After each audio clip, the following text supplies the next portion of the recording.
Salam əziz tamaşaçılar, vaxtınız xeyirli olsun. Biz dünəndən bugünə qədər çox səbirsizliklə gözlədik ki, yenə də dolu məlumatlarla sizin qarşınıza çıxaq və bir saat ərzində müzakirəmiz davam etmiş olsun. Xatırladaq ki, Azərbaycan Tibb Universitetinin Tədris Cərrahiyyə Klinikasının təşkilatı dəstəyi ilə sağlam olaq verilişinə baxırsınız. Sağlam olaq verilişinin sponsoru Tibb Universitetinin Tədris Cərrahiyyə Klinikasıdır.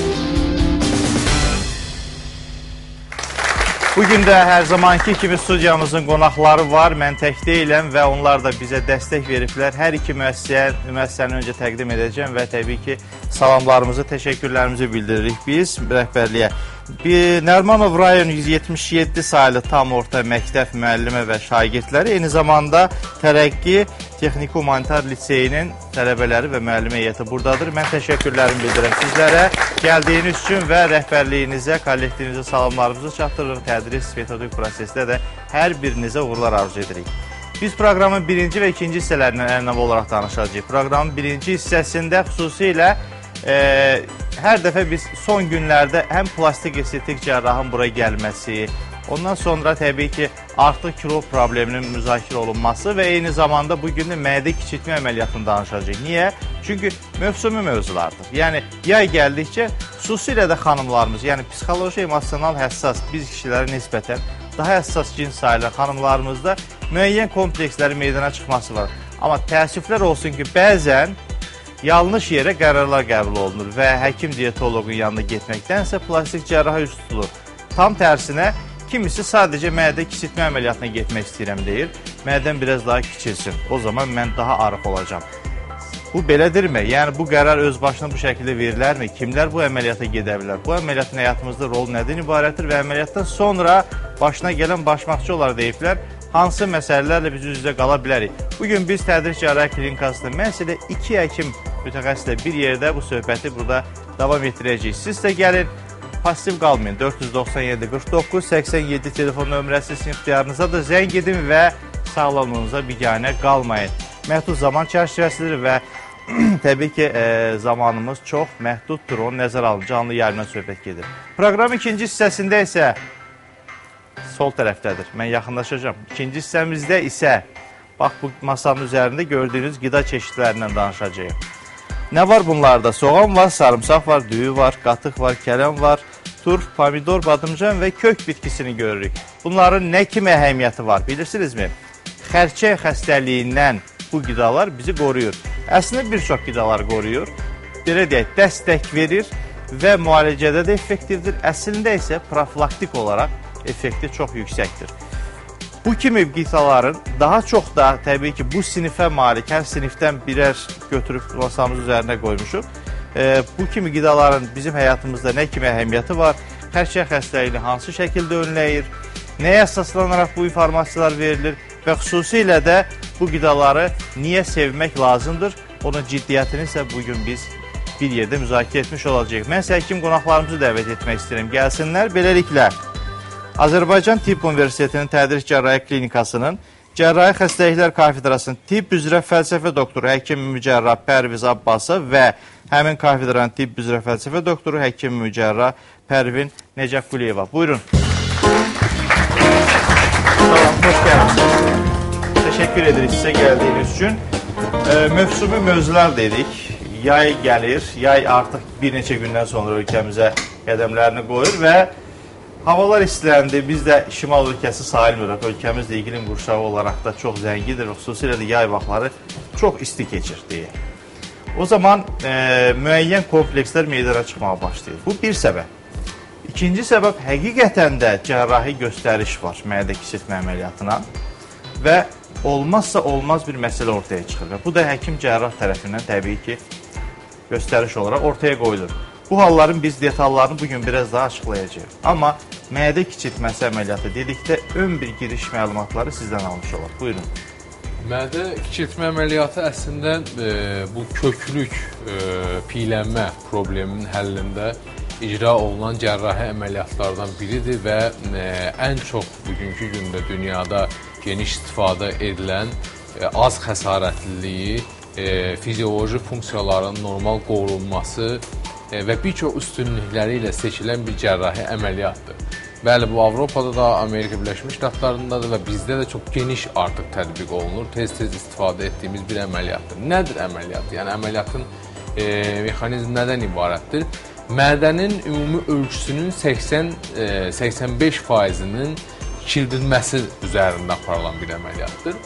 Əməliyyatda da ən böyük üstünlüyün, yəni arıqlamanın əldə olunmasında müxtəlif mexanizmlər var. Bunların içərisində əsas iki mexanizm daha çox rol oynayır. Bunlardan biri mədənin ölçüsü kiçildilir və nəticədə həcm, daxil olan qidanın həcmi azalmış olur. Və eyni zamanda mədənin dib hissəsində qrelin adlanan bir zülal sintezi olunur, hormon sintezi olunur. Hansı ki, bu hormon birbaşa beyinlə acılıq hormonu adlanır və beyində siqnalı yaradan hipotalamusa, hipofizə siqnalı yaradan bir hormondur. Bu daha çox mədənin fundal cisim hissəsində sintez olunur. Onun ki, bağırsaqda da sintez oluna bilər. Amma nisbət 20 dəfə ondan artıq mədədə sintez olunur. Və əməliyyatda da, mədə kiçiltməsi əməliyyatı da mədənin həmin istiqamətdə kəsilərək həmin sahənin götürülməsindən ibarətdir. Nəticədə həm xəstələrdə az qida daxil olur, həm də eyni zamanda iştaha azalmış olur, eyni zamanda iştaha problemləri də həll olmuş olur. Əməliyyatın xüsusiyyətlərindən biri, mədə kiçiltmə əməliyyatının xüsusiyyətlərindən biri videoda da göründüyü kimi mədənin dib hissəsi, fundal hissəsi kəsilərək ayrılır. Ayrıldıqdan sonra hormonal hissə çıxarıldıqdan sonra mədə bir boru halını alır. Buna görə bu xəstələrdə... Biz mədə dibini göstərə bilərik ki, tamaşaçılarımıza aydın olsun. Dibi üst hissədir. Üst sağ kvadrat mədənin dibi götürüldü artıq, kəsildi, götürüldü və mədə artıq boru halını almış oldu. Bu boru halını alan mədəyə beynəlxalq ədəbiyyatda sleeve gastrektomi, tüp mədə dedikləri budur. Tüp, boru halında bir mədə yaranır. Nəticədə qida yenə öz istiqamətini dəyişmədən eyni istiqamətdə göründüyü kimi daxil olur və xəstədə eyni zamanda arıqlama baş verir. Burada istifadə olunan mədə kiçiltməsi əməliyyatının gedişində istifadə olunan alətlər bütünlükdə bir dəfəli istifadə edilir. Yəni bir dəfə alət vasitəsilə kəsilir. Alət eyni vaxtda tikmək və kəsmək xüsusiyyətinə malikdir. Əməliyyatın ortasında deyək ki, biz markerlərlə izləyirik həmin hissəni. Markerlərlə kəsiləcək sahə izlənirdikdən sonra burada gördüyümüz videoda da izlənmə prosesi göstərilmişdir. Bəli, izlənmə tam aparıldıqdan sonra, kəsiləcək sahə tam dəqiqləşdirildikdən sonra bir kəsim xətti virtual olaraq beyində formalaşdırılır və mədəyə zond daxil olduqdan sonra onun üzərində kəsim işləri, bu mədənin ayrılma prosesi, pi toxumasına, onun üzərində kəsilmə işləri davam etdirilir və bir dəfə tikilməklə, kəsilməklə bu problem həll olmuş olur. Əslində, mədə kiçiltməsi dedikdə bir neçə anlamda bunun inkişaf tarixini nəzər salsaq, təbii ki, çox da uzağa dayanmayan bir inkişaf tarixinə baxsa, əvvəllər deyək ki, qandalın kərəpçənin taxılması, mədədə balonun şişirdilməsi məsələləri vardı ortada. İndi bu səfərdə biz boru şəklinə salınması və xüsusilə də rezeksiyadan söhbət getmişkən siz altını çizərək vurğuladınız ki, mədə dibinin xaric olunması. Demək ki, burada bir üstünlük var. Əməliyyatın bu növünün üstünlüyü nədən ibarətdir şimdi? Əməliyyatın üstünlüyü ilk növbədə laparoskopik olması. 4 və ya 5 dəlikdən icra olunur. Xəstə əməliyyatdan sonra erkən müddətdə aktivləşir. Bir neçə saatdan sonra gəzir. 2-3 sutka, 4 sutkadan sonra deyək ki, evə yazdır. 99% xəstələrdə belə olur. Bəzi xəstələrdə problem olarsa 1-2 gündə əlavə və ya qala bilir.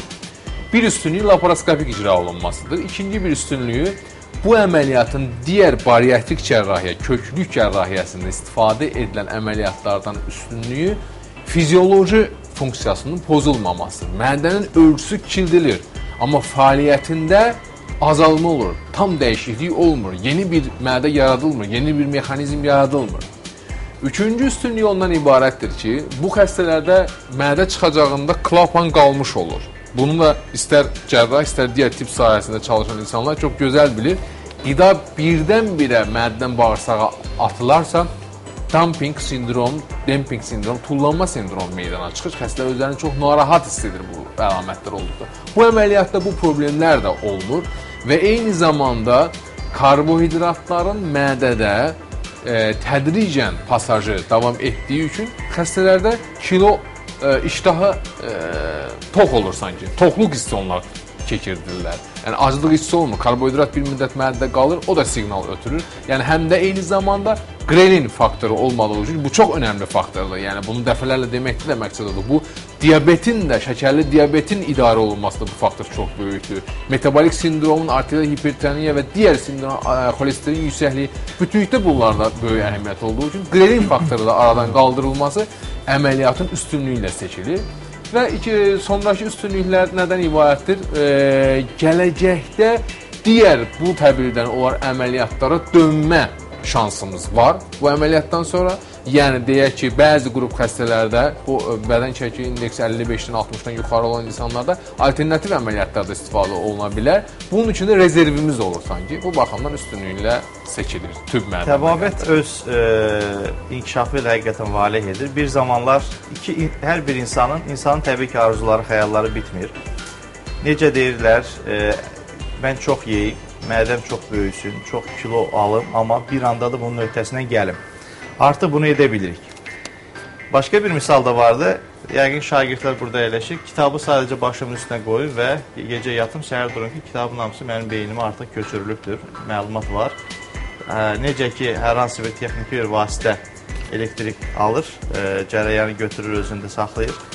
Bizdə də elə bir şey olsun. İnşallah burada gəlib çıxacaq hələ. Amma bugün danışdığımız məsələ kifayət qədər ciddi bir məsələdir. Düşünün, açıq, uzun bir kəsikdən söhbət getmir.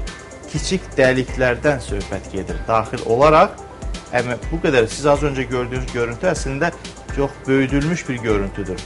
Çox kiçik bir mənzərədir o. O sadəcə cihazlar vasitəsilə o şərait yaradılır, hava vurulur qarın boşluğuna, o böyüdülür və görüntüləri aydın bir şəkildə ekranda görərək cərrah öz işini görür. Gəlin Pərviz doktorun bənzər əməliyyat etdiyi zaman əməliyyatın görüntülərini bir yerdə izləyək, sonra isə detallarının açıqlamasını Pərviz doktorun özündən eşidəcəyik.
Bəli, biz sujetə bax izlərkən Rauf doktoru da gördük. Buradan salamlarımızı çatdırırıq ona.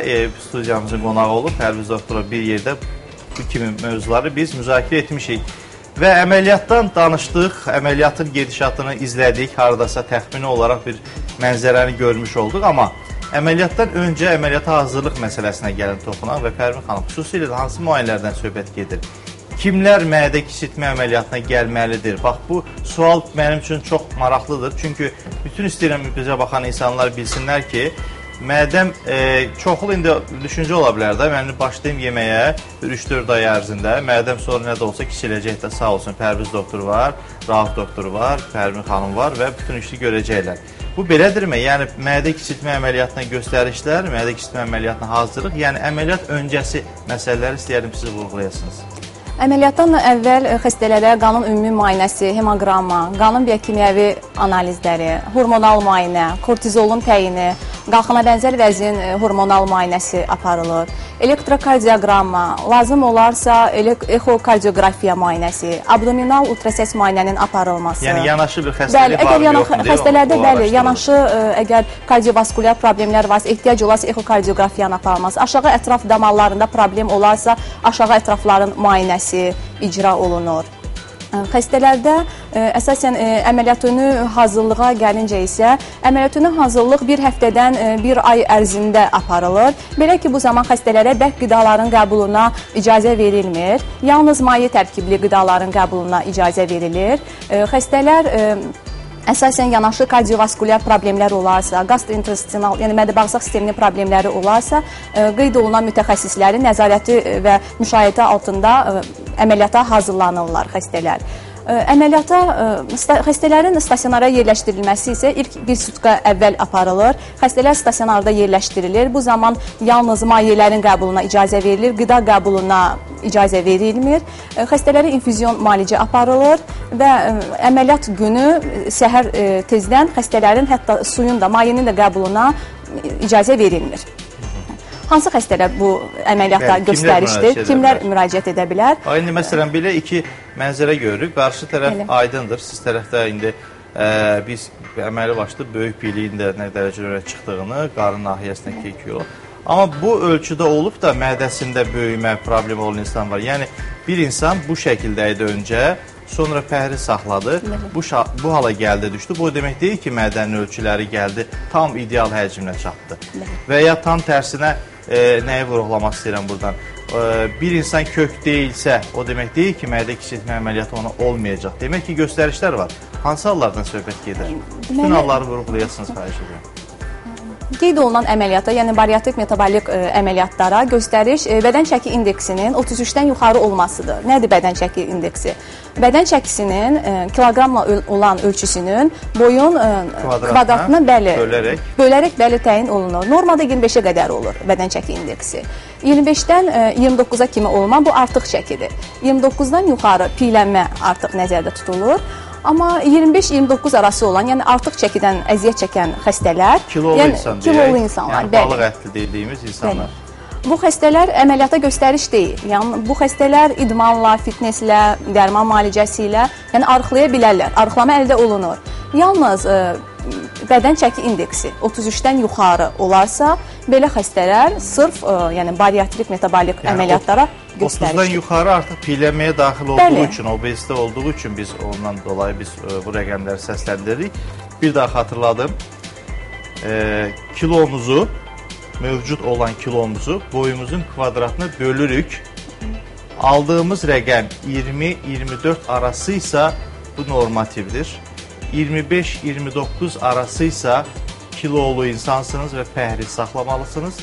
30-34 arasıysa birinci dərəcəli piylənmə, 35-39 arasıysa ikinci dərəcəli piylənmə, 40 və onun üzəri isə artıq ifrat dərəcədə piylənmədir ki, təbii ki, artıq 40-dan sonra siz sadəcə mədə kiçiltməsi deyil, yanaşı olaraq endokrinoloq, kardioloq və ümumiyyətlə sadəcə kökəlmə ilə mübarizə aparmayacaqsınız, eyni zamanda xəstəliklə mübarizə aparmalısınız. Yanaşı olaraq xəstəliklərdən mən bəhs etdim. Sadəcə kilo deyil, eyni zamanda mədənin bəzi problemlərində də biz burada uyğun mütəxəssislərlə də o söhbəti aparmışıq. Əslində tədris cərrahi klinikasının cərrahları ilə də mədə rezeksiyasının aparması başlıca şərtdir. Amma biz bugün təbii ki, köklük cərrahiyyəsindən danışırıq.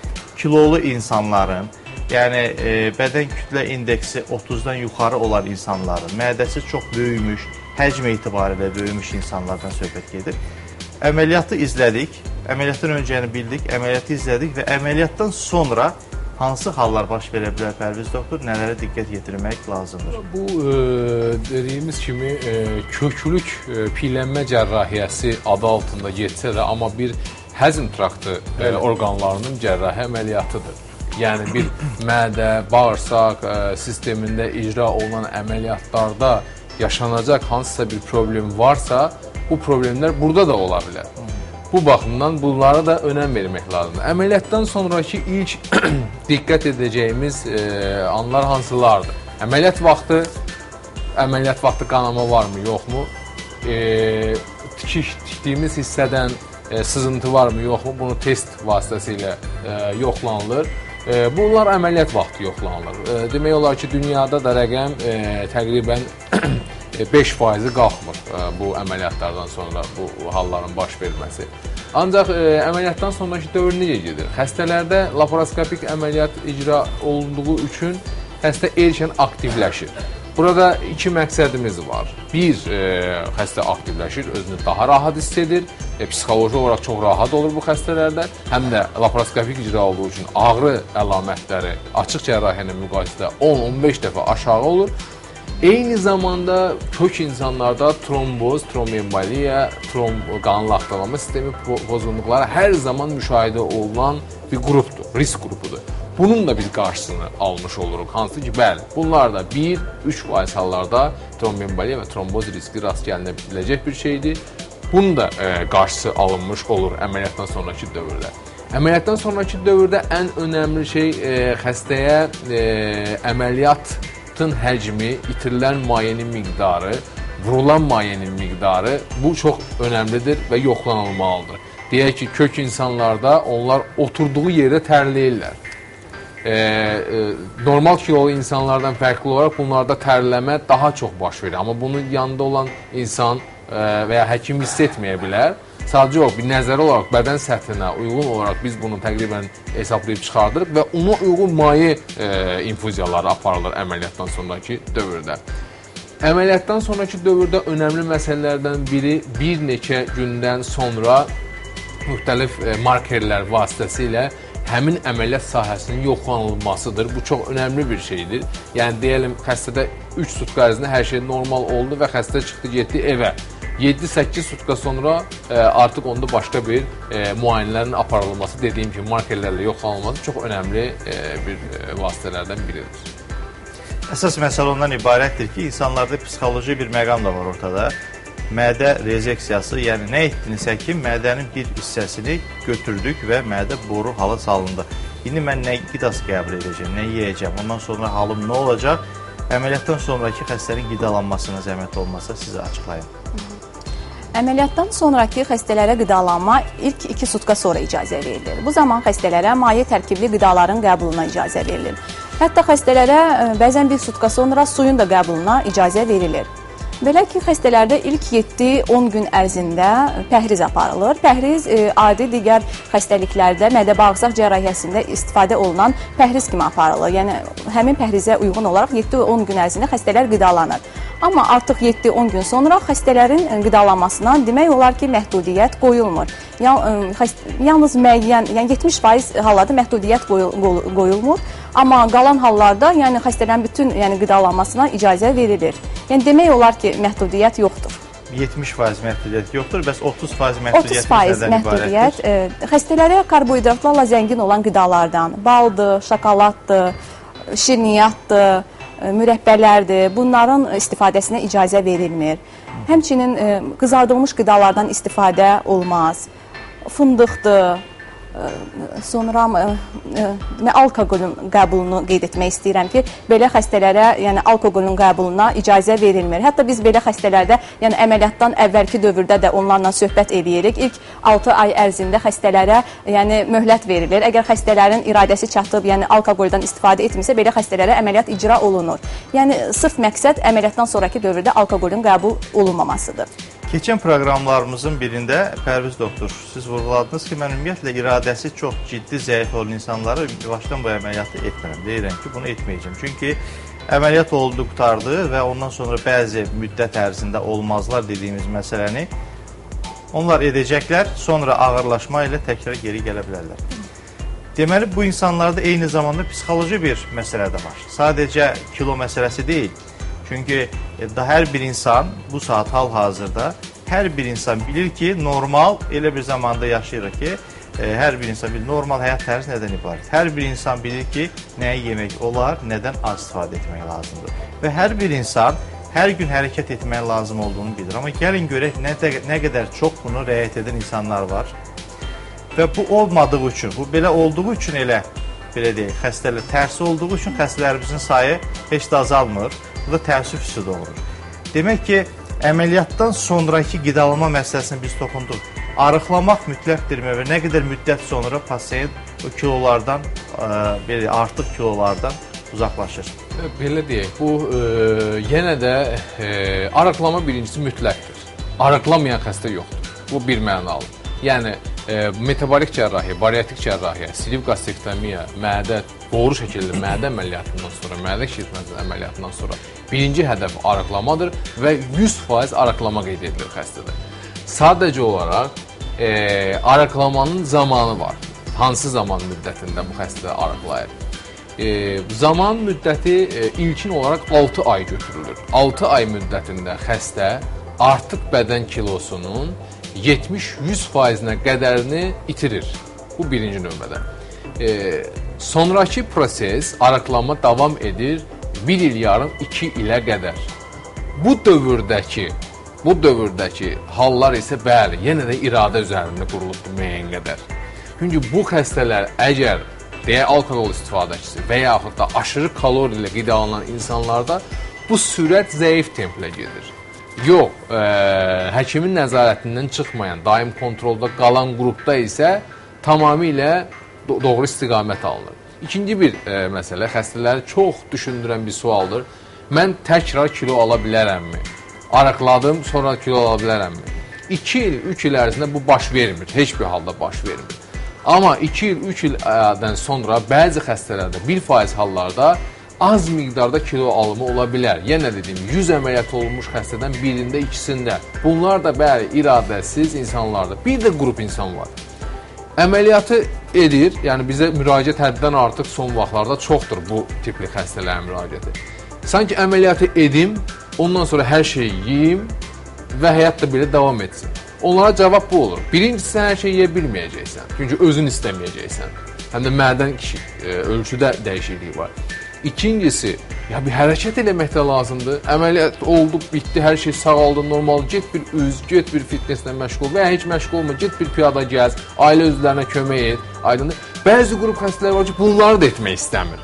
Bəli, o qrupdan biz xüsusi danışırıq. Hətta psixoloq yoldaşlarımıza, psixiatrlara müraciət etdik ki, bunları da izah etmək lazımdır. Əməliyyat olundun, deyək ki, bu əməliyyatdan sonra 25 kiloqramdan 30 kiloqramdan aşağı arıqlayan mən insan görməmişəm belə. Yəni, ümumi əməliyyat sayı hər iki dövlətdə götürsək, artıq 250-dən artıq bizim əməliyyat sayımız var. Hələ yəni 25 kiloqramdan aşağı arıqlayan qrup görməmişik. Ancaq bu rəqəm 100 kiloqram qədər qalxa bilər. Bəli, bu vasitələr də normal qaydada aparılırsa, bu qədərə qədər yüksəlir arıqlama. Deyək ki, çox aşırı dərəcədə piyləmədən əziyyət çəkən bir insan var və qarın nahiyəsində bu şəkildə sual daxil olur. Sadəcə sual qeyri-aydındır, mən onu təxmini bir çərçivəyə salmaq istəyirəm. Qarın nahiyəsindəki piy demək olar ki, dizə qədər sallanır. Belə bir şəkildədir. Təbii ki, mədəsi də böyükdür, artıq kiloludur, artıq burada 3-cü dərəcəli piylənmə məsələsinə söhbət gedir və s.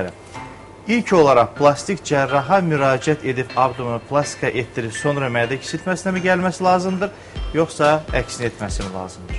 Burada tamamilə 100% birinci növbədə bariatrik cərrahi olmalıdır, mədə kiçiltməsi əməliyyatı, sonra plastik əməliyyat. Niyə görə? Ya, son bizim əməliyyat etdiklərimizdən bəlkə bir 10-15 xəstəmiz plastik cərrahiyyədə əməliyyat olunmuş xəstələrdir. Niyə? Onlar plastik cərrahiyyədə əməliyyat olunurlar, estetika düzəlir, xəstə arıqlamır. Piy də gedir, bəli, 5 kiloqram, 8 kiloqram çıxdı. Onun yerinə həmin köklük bərpa olunur qısa müddət ərzində və o xəstələrin quruluşu, estetikası daha da iyi becəriləşir. Çünki əməliyyat olunmuş sahə çapıqlar və asimetrik bir kökəlmə meydana çıxır. Ona görə bizim də bəli, ondan artıq belə xəstəmiz var ki, etdiklərimizdən bu qrupdandır. Bəli, bu xəstələr artıq Azərbaycandakı bu fəaliyyət başladıqdan sonra bizim plastik cərrahlar özləri artıq bu xəstəni göndərirlər ki, biz bunu bariatrik əməliyyat edək. Bu xəstə 30 kiloqram, 50 kiloqram, bəzən 100 kiloqrama qədər arıqlasın, tədricən bu 6 ay ərzində baş verir. Arıqladıqdan sonra 1 ildən tez olmayaraq, bu çox önəmli rəqəmdir. Mənim indi hal-hazırda da əməliyyatdan 1 ili keçmiş xəstələrim var, onlar da artıq plastik cərraha üz tutacaqlar. 1 il müddət bitəcək, arıqlama problemi tam bitdikdən sonra artıq estetik cərraha həm əməliyyat etmək rahat olacaq, həm də normal korreksiya olunacaqdır xəstə. Deyək ki, o deyilən, sual verən xəstəyə də aiddir. Qarın sallanır, birincisi qarın arıqlama hesabına o qədər sallanmayacaq, arıqlayacaq. Kilo normala düşdü, ondan sonra qarında, qolda, hansı hissədə bir defekt görürsə, xəstə özü psixoloji olaraq əməliyyat və ya liposakşın üsulu ilə korreksiya olunacaqdır və inanılmaz bir nəticə əldə olunur. Necə deyərlər, ziyanın, zərərin yarısından da dönmək faydalıdır. Amma biz bir tərəfdən arıqlayacağıq deyib sağlamlığınızın bahasını onu etmək lazım deyil. Belə siz suallarınızı 497 49 87 telefon nömrəsinə göndərin, suallarınızı verin. Zamanımız çox az qaldı. Biz də qısa aradan sonra birlikdə olacağıq.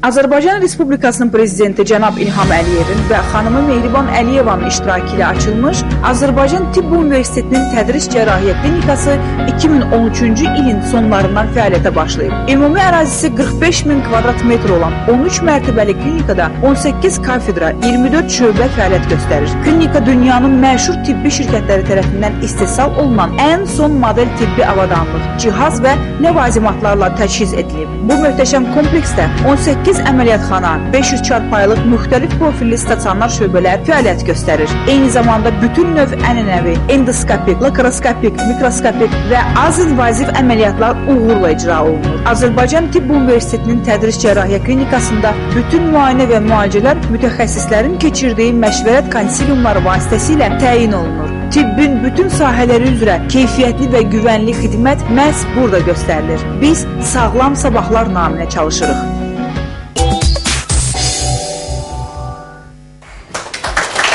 Bəli, təşəkkür edirik. Azərbaycan Tibb Universitetinin Tədris Cərrahiyyə Klinikası haqqında bir daha fikirlər vurğulamaq çox böyük şərəf hissi duyurur. Çünki Azərbaycan səhiyyəsinin və Azərbaycan Tibb elminin məbədi sayılan Azərbaycan Tibb Universitetinin və Azərbaycan xalqının son nailiyyətləri desə heç də yanılmarıq.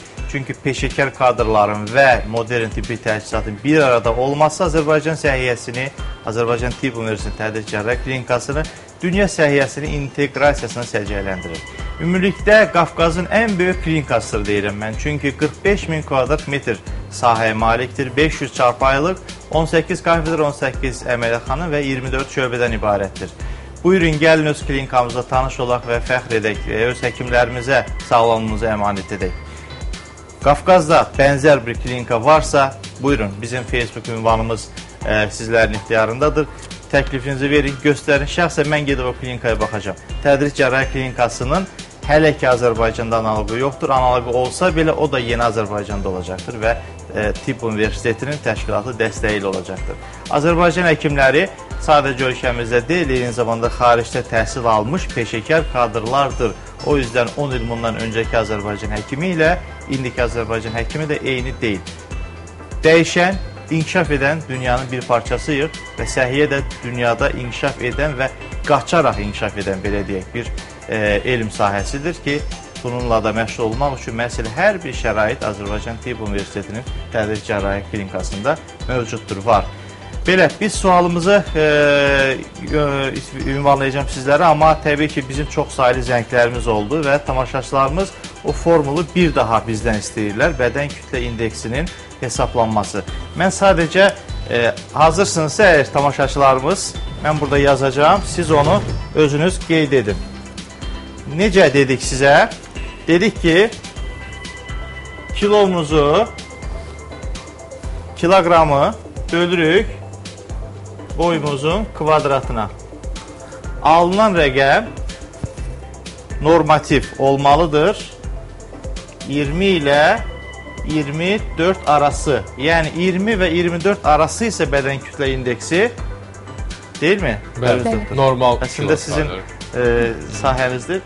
Bu normativ sayılır. 25 ilə 29 arası isə kilolu insan sayılır və Pərvin xanım qeyd etdi ki, belə insanlar cərrahi əməliyyat olunmalı deyil, tam tərsi pəhriz saxlamalıdırlar. Əgər 30-dan yuxarı isə o zaman piylənmədən söhbət gedir. O da təbii ki, birinci, ikinci və 30-dan yuxarı isə təbii ki, deyirik bu şəkildə. Bir misal üzərində də onu demək olar. Kütlə indeksi 30-dan deyək ki, çoxdursa, o zaman təbii ki, biz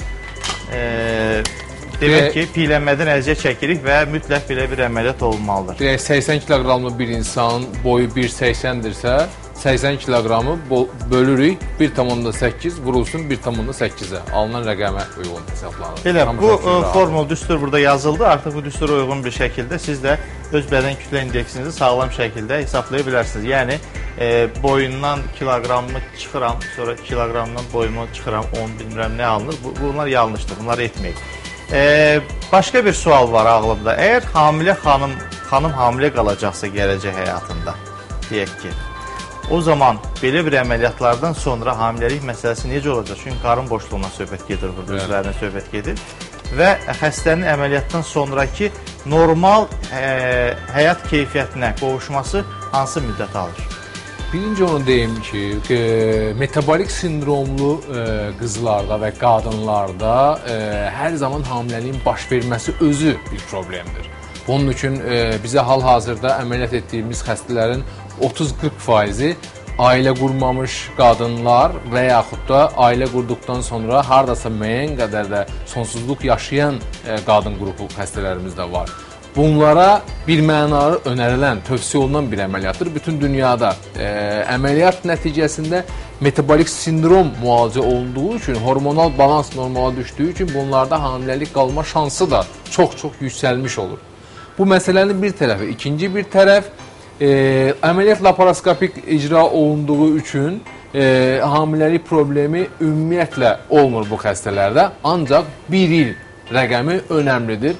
Bir ildən az olmayaraq vaxt keçməlidir. Bir ilə həm arıqlama dövrü, həm metabolik sindromun normallaşması dövrü və də həm də dəliklər nahiyəsindəki yırtıq riskinin azalması və bir ildən sonra artıq bu xəstə rahatçılıqla xanımlar hamilə qala bilər. Əməliyyatdan sonraki reabilitasiya, bərpa məsələsi təqribən 15 gün sonra bu xəstələrin biz sağlam insanlardan reabilitasiya baxımından, sosial həyata dönüş baxımından heç bir fərqi yoxdur. Bunlar normal öz həyatlarına dönüb, öz həyatlarının iş fəaliyyətlərini davam elətdirirlər. 15 günə qədər ki, dövr necədir? 3 sutkadan sonra artıq evdədirlər, ev şəraitində olurlar. Onlara çox fiziki hərəkət, aşırı aktivlik olmaz. 7-10 sutkadan sonra normal aktiv fəaliyyətlərini göstərirlər.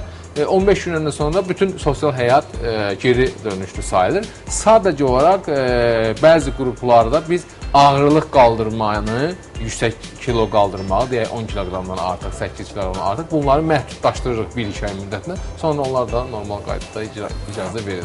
Biz həkim olduğumuz üçün insanlarla çalışırıq və insanları tanımaq da, onları belə də psixoloji baxımdan da qiymətləndirmək. Həkim psixoterapevt qədər olmasa da qismən bu vacibdir, bu olması lazımdır və ağlıma nə gəldi? Əməliyyatdan sonra cərrahi əməliyyat keçirmiş çox kilolu birisi yataqda uzanıb və hər iki cinsi nümayəndəsi, həm xanımlar, həm bəylər fərqli düşüncə düşünə bilərlər. Bəylərdəki düşüncə məncə, səhv edə bilərəm, bu mənim subyektiv fikrimdir sadəcə. Bu ola bilər ki, yaxşı ki, bu mədədən canım qurtardı, altda yatan bir şəkər xəstəliyi, o, bu və s. və s. Bunlar inşallah bu xəstəliklər olmaz. Amma xanımlarda başqa bir fikir gələ bilər. Görəm, mən indi mədə kiçiliyib, ertəsi gündə əməliyyatdan sonra, amma artıq çəkilir, əməlli başlı bir çəkisi var xanımın. Bu çəki məndən nə vaxt gedəcək, nə vaxt canım qurtaracaq bu çəkidən? O sualın cavabını yəni siz cavab verin, xanım olaraq. Görək, həqiqətən də əməliyyatdan sonra, hansı müddətdən sonra xanım normal çəkisinə gəlib çata bilər? Əməliyyatdan sonraki dövrdə ilkin hədəfimiz 6 ay ərzində götürülür. Belə ki, sürətli arıqlama ilk 3-6 ay ərzində qeyd olunur. Bu zaman artıq bədən çəkisinin 70-100%-nə qədər itirir xəstə. Amma ümumiyyətlə arıqlama, tam əvvəlki kilonun əldə olunması 1,5-2 ilə kimi davam edir. Yəni 2 il ərzində xəstələrdə istənilən kilonun əldə olunması baş verir. Və təbii ki, orada əzələ bərpası məsələsi də var. Çünki gənclər də var ki, bundan əziyyət çəkirlər və ondan sonra fiziki aktiv olan insanlar da. Məsələn, qarşıdan elə birinci Avropa oyunları gəlir. Biraz da daha emosiyalar, idman məsələsi biraz da daha pik həddədir. 16 gündən sonra Azərbaycanda, bunu vurğulamaq istəyirəm bir daha buradan, 16 gündən sonra Azərbaycanımızda birinci Avropa oyunları keçiriləcəkdir və Ümumi maştabına görə bilirik ki, olimpiya oyunları qədərdir və hətta ondan heç də geri qalmır. Belə möhtəbər bir tədbirlərin keçirilməsi Azərbaycanda digər ölkələrdə 7-8 il vaxt sərf olunur. Baxmayaq ki, 1-ci Avropa oyunu birinci bizdə olacaq elə. Çünki ona görə birincidir. Amma olimpiyada oyunlarına 7-8 il vaxt verilir hazırlanması. Azərbaycanımız 2 il vaxt çərçivəsində bunu uğurla bacardı. Və gənclərimiz də Azərbaycan idmanı son zamanlarda biz görürük ki, gənclərimiz, idmançılarımız heç də əli boş qayıtmırlar. Hər zaman müəyyən medallarla, müəyyən belə deyək, mükafatlarla geri dönürlər ölkəmizə. İdmançılarımız, belə bir idmançı demək, idman həyatı ilə məşğul olan, müəyyən metabolik sindromdan, altda yatan endokrin vəzi xəstəliklərindən və s. müəyyən səbəblərə görə hətta idmanı buraxdıqdan sonra, bir müddət sonra aşırı dərəcədə kilonun artması, sonradan isə təbii ki, bizim əməliyyatı edərək mədəni kiçiltdikdən sonra belə insanın təkrar fizik aktivliyə qayıtmaq ehtimalı nə dərəcədə ciddidir? Bu doğru sualdır əslində. İdmançılarda, xüsusilə idmanı atdıqdan sonra, yəni orta yaş və orta yaşdan artıq qruplarda, 35-40-dan yuxarı olan qruplarda bu hallara rast gəlinir və biz bunun bir neçə halda müşahidə etmişik və əməliyyat da etmişik. Bunlarda nədir? Bunlar ki, idmanı davam etdirə bilmirlər, lakin idmanla məşğul olduğu dövrdə normal və ya aşırı proteinlə, karbohidratla zəngin qidalarla ki, qidalanırlar. O adət sanki davam edir idman dayandırıldıqdan sonra da və buna görə gəlib aşırı kilolara gəlib çıxır. Hətta Avropada və Türkiyədə dünya çempionları da belə bu əməliyyatlara məruz qalıblar. Sözsüz ki, idman karyerasını bitirdikdən sonra. Ancaq xəstənin reabilitasiya dövrünə, sonraki dövrünə, onun həyat fəaliyyətinə mənfi təsiri yoxdur bunun. Deyək ki, bu idmançı normal boyu 1.80-dirsə, buna icazə verilən kilo 80-85 kiloqramdır. Bu insan 100-110 kiloqrama qədər arıqlaya bilər, boyu 80-dirsə əgər. Arıqlaya bilər özü pəhriz hesabına. Yox, deyilsə 120, 130, 170, 180 bizim elədiyimiz xəstələr var. Onlardan məsələn biri idmançı vaxtilə idmanla məşğul olan bir kişi olubdur. 183-185 kiloqram kilo ilə. Bəli, bunda əməliyyat da icra olunur, bunlarda çox uğurla və sonraki dövrdə də normal həyat fəaliyyətinə qayıdırlar. Yenidən idmana başlamaq olar. Profesional idmana başlamaq üçün yenə də 6 ay çox önəmli dövrdür. Çünki bu dövrdə artıq insan kilo itirir, hər halda vitamin, karbohidrat, kalsiumda bir az da olsa dəyişikliklər baş verir. Bu dövrdə təkrar profesional idmana yükləmək olmaz. Ancaq bir həvəskar kimi tam tərsi biz xəstələrin 100%-nə əməliyyatdan sonra 2 ay keçdikdən sonra mən onları üzməyə və digər yüngül atletika idman növlərindən müraciət etməyi tövsiyə edirəm bir məna olaraq. Və təbii ki, belə bir sualımız var. Bir neçə tamaşaçının sualıdır bu.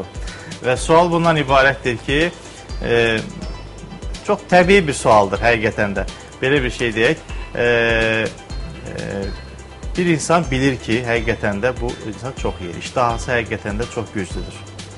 Sadəcə biz burada bəhs etdiyimiz zaman tamaşaçımız belə sual verir ki, mən bilirəm karbohidrat yediyim zaman, oxumuşam, bilirəm, məlumatdan var ki, artıq kilo alacam. Amma mən iştahamla qarşısında acizəm. Və belə əməliyyat, deyək ki, mədə boru şəklinə saldıqdan sonra mənim iştahamda bir dəyişiklik olacaqmı? Yoxsa elə yenə mən o iştaha ilə mən düşünürəm ki, yenə eyni kilonu, eyni mədəni o həcmə gətirib çatdıracam. Razımam. Burada məsələ belədir. Yəni, iştaham çoxdur, gedim əməliyyat elətdirim, olmaz. Bədən kütlə indeksi 40-dan yuxarıdırsa və yaxud da 33-dən yuxarı, digər metabolik 35-dən yuxarı, digər metabolik sindromun əlamətləri varsa, yalnız o qrup xəstələri bu əməliyyat etmək olar. Bu birinci məsələ. Heç burada qırıla bilməz nəsə. Plan, proqram qırıla bilməz. O xəstələr hətta təsir də eləsələr, onları heç bir cərrah əməliyyat etməz və bu anormal bir şeydir. Gəldik, bəli, əməliyyatdan sonra xəstələrin 95-98%-ında iştaha itir, iştaha olmur. Niyə? İlk suala cavabda da mən izah etdim. Qrelin faktoru aradan qaldırılır. Bizim iştahamızı törədən faktor mədənin dib hissəsində yerləşən qrelin hormonudur. Bu çıxarıldıqdan sonra artıq qida tələbatı azalır. Yəni bizim bir xəstəmiz var idi, 175 kiloqram olan bir qadın. Əməliyyat günü hətta mən narahat idim ki, o yemək yeyəcək. Çünki əməliyyatdan bir gün qabaq ad gəlməsini tələb etmişdim, yemək yeyib gəlmişdi. O dərəcədə aşırı iştahı olan bir xanım. Bu qadını biz əməliyyat etdim. 3 sutka sonra xanım getdi evə. 6 sutka keçmişdi, bunda iştah hissi yox idi. Biz məcburən, mən artıq yedirdim onu məcburən. Çünki əməliyyat üçündə lazımdır yeməsi və əməliyyatdan sonraki dövr üçündə. Yəni bu xəstələrin 95-98% bəli, iştaha problemi həll olmuş olur. 3-5% təbabətdə 100% olmadığı üçün bu sahədə də 100% yoxdur. 3-5% hallarda köhnə iştahadan az olmaq şərti ilə iştaha qala bilər. Amma yenə ilk cümləyə qayıdıram. İştaha məsələsinə görə bu əməliyyat etmək olmaz. Bu yalnız arıqlama məqsədindədir. İştaha məsələsinə görə var bunun bir başqa növü, əməliyyat etmədən o həmin ora gələn damarların embolizasiya olunması. Bu da dünyada çox da təsdiqini tapmadığı üçün biz də geniş tətbiq etmirik, amma edilən xəstələrimiz də var yəni. Görün, bir insan tənbəlliyin ucbatına nələr edir, damarın embolizasiyasını edir, böyük cərrahi əməliyyatlar edir. Olmaz ki, siz yemək yeməyəsiniz. Biraz yəni düzgün qidalanmadan söhbət gedir, fiziki hərəkətdən söhbət gedir. Baxın, bu dərəcədə. Hətta sizin insanlarımızın kaprizinə görə cərrahiyyənin inkişaf sayəsi var. Baxın, biz metabolik cərrahiyyədən danışır. Bu, bir insanın kaprizi nəticəsində yaranır. Yəni, mən qida yeyəcəm, kökələcəm və siz də mənə əməliyyat edib arıqladacaqsınız. Bu dərəcədə xidmət var, tibbi xidmət var və bu tədqiq cərrahi klinikasında mövcuddur, var və bugün həkimlərimiz də burada məsələ bundan bəhs edirlər. Hətta mən deyərdim ki, artıq bu problem o qədər geniş masштаб alıbdır ki, pediatrik uşaqlarda başlanıbdır bu işə. Normalda burada yaş həddi 18-65 olaraq götürülürdü. Son 2 ildə dünyada artıq bu rəqəm dəyişib. Endirildi əvvəl 14-də. Bəli, son zamanlar Amerika Birləşmiş Ştatlarında uşaqlara artıq 6 yaşda, 9 yaşda uşaqların belə bu əməliyyata məruz qalır. Niyə? Məqsəd nədir? Bəzən mədə kəsilməsi dedikdə insanlar ya xəstələr düşür, bu əməliyyat mədə kəsiləcək, bəs bu riskdir. Yox, onun piylənməklə yaşamağı riskdir. Köklüklə yaşamağı, arterial təzyiq var, damarların genişlənməsi, anevrizması, xolesterin, bir çox diabet xəstəliyi, bir çox problemlər meydana çıxır bu xəstələrdə. Onların qarşısının alınmasında mədədə kiltmə heç bir problem deyil. İkinci bir məsələ, bəli, uşaqlarda bunun niyə aparılır? Düzdür, bizim təcrübəmizdə yoxdur, biz etmirik. Mən xarici ölkədə çalışdığım zaman uşaq əməliyyatlarında olmuşam, amma Azərbaycanda hələlik tətbiq etməmişik. Uşaq gələcək problemlərin qarşısı alınsın deyə bu uşaqlarda, ona görə bu əməliyyat icra olunur. O ki, qaldı uzun dönəmdən sonra hər hansısa bir problemin, fəsadın olması, bu Amerika Birləşmiş Ştatlarında, Ümumi Dünya Səhiyyə Təşkilatında və müvafiq ciddi səhiyyə qurumlarının heç birində təsdiqlənməmişdir. Əməliyyatlar 35 ildir ki, aparılır. Məsələ kilolu insanların statistikasında daha çox kilolu insanlar elə Amerika Bəli, ABŞ və Meksika. İlk növbədə bunlar dururlar. Birinci yerdə Meksika, ikinci Meksika dediyimiz elə Cənubi Amerika qitəsindən söhbət gedir. Növbəti sualımız çox maraqlıdır. Tamaşaçımızın adı da çox gözəldir. Allah can sağlığı versin. Risalə xanım. Risalə deyildir. Risalə xanım 29 yaşı var. 5 ildir diabetdən əziyyət çəkir və doğuşdan sonra artıq kökəlmədən, piylənmədən əziyyət çəkir. Əməliyyat etmək mümkündürmü belə bir əməliyyat? Buyurun, Pərvin xanım. Yəni xəstə qeyd etmir boyunu, çəkisini, yəni onları qeyd etsə, biz bədən çəki indeksini hesablamaq Yəqin ki, biz yazdıq və hesablayıb xanım. Bəli, yəqin ki, piylənməyə... Həm şəkərli diabet xəstəsidir, həm artıq çəkidən əziyyət çəkir və bu kompleks hala gəlibdir artıq. Bəli, həm şəkərdən əziyyət çəkməsi, həm artıq çəkinin, yəni piylənmənin olması, bəli, bariatrik metabolik cərrahiyyə göstərişdir. Qeyd olunan xəstədə cərrahi əməliyyatın icra olunması həm şəkərin normallaşmasına, diabetin aradan qalxmasına, həm də artıq çəkidən əziyyət çəkməməsinə zəmin olacaq. Bəli. Burada bir önəmli məsələ də Pərvin xanım dedi, diabetin ikinci tip olmasıdır. Yəni, böyük ehtimal xanımda ikinci tip diabetdir. İkinci tip diabetdirsə də və deyilən hallarda varsa, bəli, inanılmaz effekt olur bu xəstələr. 90-95% hallarda bu xəstələr həb qəbulundan və ya insulin inyeksiyasından qurtarmış olur özlərini. Əgər müəyyən analizlər var, laborator göstəricilər var, onlar yoxlanıldıqdan sonra bu qərar verilir. əgər uyğundursa, əməliyyat da aparılırsa, həm arıqlayır, həm də şəkər problemi həll olmuş olur. Birinci tip diabetdirsə, təəssüf ki, biz ancaq arıqlama problemini, kökəlmə problemini həll edə bilərik, amma diabet məsələsi yerində qalacaqdır. Mən təşəkkür edirəm. Minnətdarım gəldiyiniz üçün. Mövzumuz maraqlıdır, özü çox aktual bir mövzudur. Getdikcə də biz bütün dövlət televiziyasının bütün gününü biz zəbt edə bilərik, amma təəssüf ki, elə bir şansımız yoxdur. Minnətdarıq sizə gəldiyiniz üçün, işlərinizdə uğurlar arzu edirik, can sağlığı arzu edirik sizlərə və bənzər mövzularla inşallah növbəti proqramlarımızda biz bir daha müzakirələri davam etdirəcəyik. Biz siz tamaşaçılarımız davam edirik.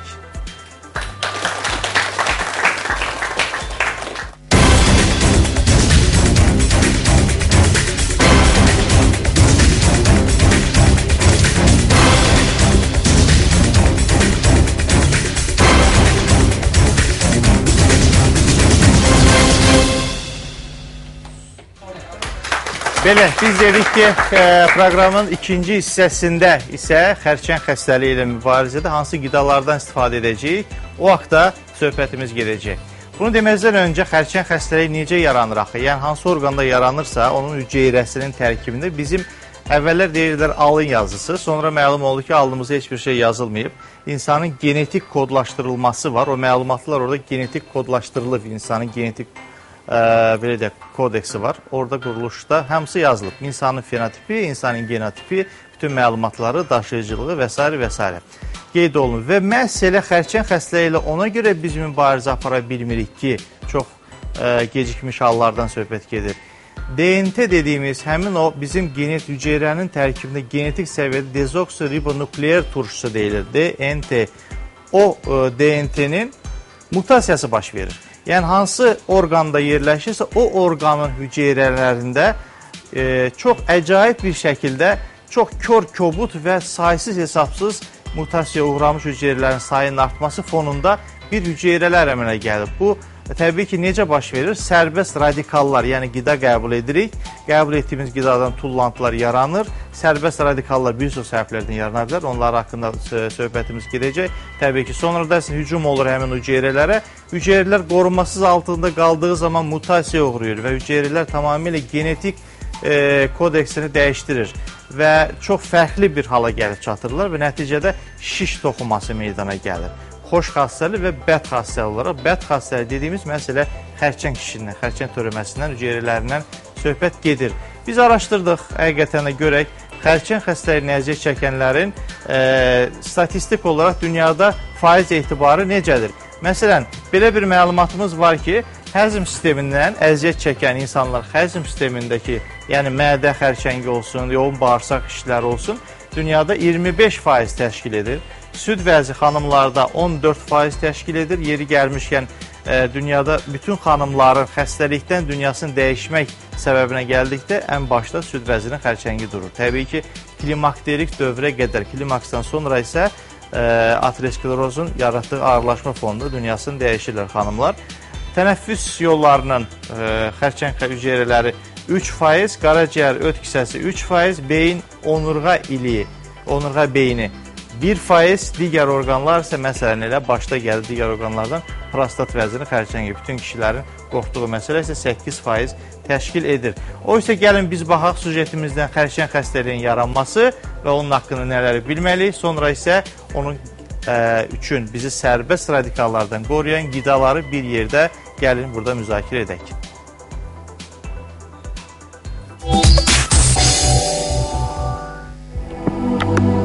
Xərçəng xəstəliyi hüceyrələrdə olan DNT-nin zədələnməsi nəticəsində hüceyrələrin anormal və sistemsiz şəkildə böyüməsi və çoxalması nəticəsində meydana gəlir. Hər gün vücudumuzda təqribən 10 minə yaxın mutasiya prosesi getsə də, immun sistemi hər millisaniyədə vücudu yoxlayır və xərçəng xəstəliyi törədə biləcək hüceyrələri məhv edir. Xərçəng xəstəliyini əmələ gətirən səbəblərə zərərli vərdişlər, rentgen şüaları, qeyri-sağlam qidalanma, piylənmə, meyvə tərəvəzdən az istifadə istifadə etmək, fiziki passivlik, güclü stres, mexaniki zədələr aiddir. Bəzi kimyəvi və kanserogen maddələrin də mutasiya potensialı çoxdur. Xərçəng xəstəliyinin ən təhlükəli növləri ağciyər, mədə və süd vəzi xərçəngi hesab olunur. Hər il dünyada 8,2 milyon insanın mübtəla olduğu xərçəng xəstəliyinin illik ölüm göstəricisi 1,7 milyon insandır. Ümumdünya Səhiyyə Təşkilatının məlumatına görə 2025-ci ilə kimi bu xəstəliyə düçar olanların sayı 19 milyon olacaq. Mədə xərçəngi dünyada ən geniş yayılan xərçəng növüdür. Hər il bu xərçəng növündən 800 minədək insan dünyasını dəyişir. Kişilərdə əsasən ağciyər, prostat, mədə və qaraciyər, qadınlarda isə süd vəzi və uşaqlıq xərçəngi daha tez-tez rast gəlinir. Belə ki, qadınlarda süd vəzi xərçəngi müxtəlif yaş qruplarından olan hər 8 qadından birində rastlana bilər. Hər il dünyada 1 milyon 250 min qadın süd vəzi xərçənginə yoluxur. Prostat xərçəngi kişilər arasında ən çox yayılmış xərçəng növlərindən biridir. Ağciyər və mədə xərçəngindən sonra 3-cü yeri tutur. Hər il 400 min hal qeydə alınır. Bugünkü verilişimizdə sizə hansı qida növlərinin xərçəngin hansı növünə öldürücü təsir etməsi barədə məlumatlar verəcəyik. Odur ki, bizi izləməyi unutmayın.